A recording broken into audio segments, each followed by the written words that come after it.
Doctor Nandu Narasimha Madiga MRPS Telangana convener. రేపు 30వ తారీఖు నాడు బషీర్బాగ్ ప్రెస్ క్లబ్లో జరిగేటటువంటి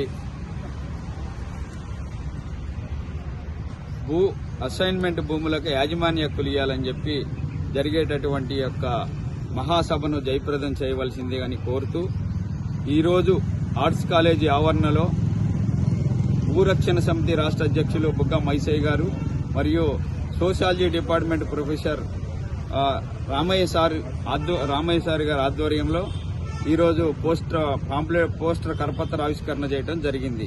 దీని యొక్క ఉద్దేశం ఏంటంటే 1975లో ఆనాటి ముఖ్యమంత్రి పివి నరసింహరావు గారు, అదేవిధంగా కేంద్రంలో ఉన్నటువంటి ప్రధానమంత్రి ఇందిరాగాంధీ గారి ఆధ్వర్యంలో ఉమ్మడి ఆంధ్రప్రదేశ్ రాష్ట్రంలో భూ సంస్కరణల చట్టం అమలు చేసి ఆ రోజు భూమి లేని నిరుపేదలకు ఎకరా అరెకరా భూమి ఇవ్వటం జరిగింది. కానీ ఆ రోజు నుంచి ఈ రోజు వరకు కూడా ఆ భూమిని ఏ రకంగా అయినా కూడా అమ్ముకోవటానికి కానీ బదలాయించుకోవటానికి కానీ ఏమైనా అక్కర అవసరాల కోసం కూడా దాన్ని అమ్ముకునే హక్కు అనేది ప్రభుత్వాలు కల్పించలేదు. కాబట్టి ఈ యొక్క భూ యాజమాన్య హక్కులు ఇస్తే మాకు లబ్ధిదారులుగా మేము యజమానులుగా మేము ఉంటామని చెప్పి ఆనాటి నుంచి కూడా ఈనాటి వరకు కూడా ప్రభుత్వాలు భూమి హక్కు ఇవ్వలేదు. కంపల్సరిగా మొన్న రాహుల్ గాంధీ గారి భారత జోడో యాత్రలో కూడా కలిసి విన్నవించడం జరిగింది.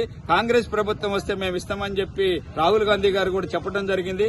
అదేవిధంగా వరంగల్ రైతుల డిక్లరేషన్ లో కూడా ఆ డిక్లరేషన్ నుంచి ఏఐసీ రాహుల్ గాంధీ గారు అక్కడ కూడా ప్రకటించడం జరిగింది.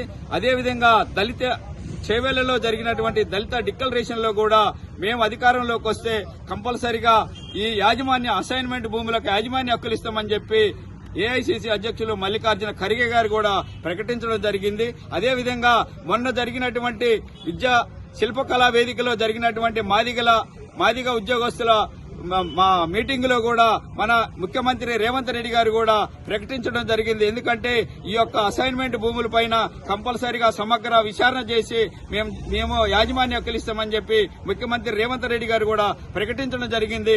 కానీ 2.5 సంవత్సరాలు అయినా కూడా ఇంతవరకు ఆ విషయంలో ఏం ప్రస్తావన లేకుండా అయిపోయింది. మేము కోరుకునేది ఏంటంటే ముఖ్యమంత్రి రేవంత్ రెడ్డి గారికి, అదేవిధంగా మా యొక్క దళిత ఎస్సీ ఎస్టీ ఎమ్మెల్యేలకి, అదేవిధంగా బీసీ ఎమ్మెల్యేలకు కూడా మంత్రులకు కూడా ఒకటే విజ్ఞప్తి చేస్తున్నాం.